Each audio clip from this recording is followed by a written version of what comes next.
Saya Diufa Yudhistira, kasus pertimbangan hukum bidang Datun Kejaksaan Negeri Jakarta Utara. Selamat datang di Rujak Jakut.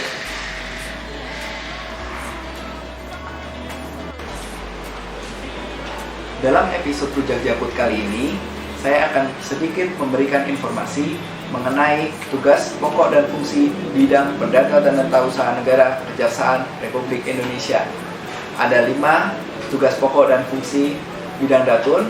Yang pertama, penegakan hukum, bantuan hukum, pertimbangan hukum, tindakan hukum lain, dan pelayanan hukum. Dan karena saya sebagai kasubsi pertimbangan hukum bidang Datun Kejaksaan Negeri Jakarta Utara, saya akan memberikan informasi apa itu pertimbangan hukum. Pengertian dari pertimbangan hukum adalah jasa hukum yang diberikan oleh jaksa pengacara negara kepada negara atau pemerintah dalam bentuk pendapat hukum, pendampingan hukum, dan audit hukum. Terhadap pendapat hukum atau legal opinion, itu diberikan terhadap suatu kegiatan yang akan dilakukan.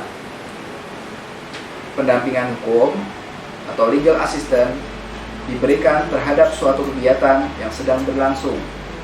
Dan audit hukum atau legal audit diberikan terhadap suatu kegiatan yang telah dilakukan. Sebagaimana petunjuk teknis pertimbangan hukum yang dikeluarkan oleh Jaksa Agung Muda bidang Perdata dan Tata Usaha Negara Kejaksaan Agung Republik Indonesia, subjek yang dapat dimintakan pertimbangan hukum kepada jaksa pengacara negara adalah 1. Lembaga atau badan negara, 2. Lembaga atau instansi pemerintah baik pusat maupun daerah, yang ketiga badan usaha milik negara atau badan usaha milik daerah, dan yang keempat adalah badan hukum lain yang di dalamnya ada kepentingan negara terkait dengan hukum perdata dan tata usaha negara. Definisi lebih lanjut terhadap badan hukum lain ini contohnya adalah Badan Layanan Umum atau BLU, Badan Layanan Umum Daerah atau BLUD, anak perusahaan BUMN maupun BUMD, dan perusahaan patungan konsorsium dengan BUMN dan BUMD. Apabila subjek yang saya sampaikan tadi kemudian mengirimkan permohonan untuk dilakukan pertimbangan hukum kepada JPN, maka permohonan tersebut akan dilakukan telaah terlebih dahulu. Gunanya apa? Untuk mengetahui apakah kasus posisi dalam permohonan tersebut ada konflik of interest dengan bidang lain atau tidak. Sebagai contoh, misalkan ada BUMN ataupun pemerintah daerah yang melaksanakan kegiatan pengadaan barang dan jasa, kita, jaksa pengacara negara, dapat melakukan pendampingan terhadap kegiatan tersebut.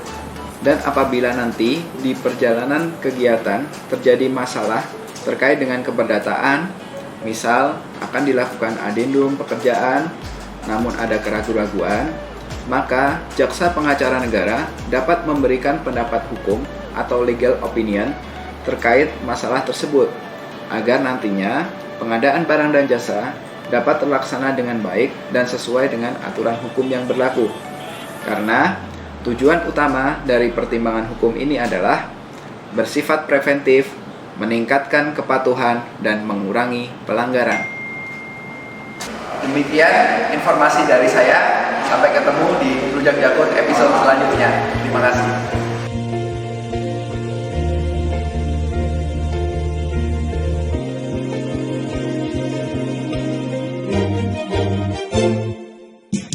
Bersatu kita maju, membangun komitmen baru, sehati menjaga diri demi kejayaan institusi. Jaksa menyapa sahabat masyarakat.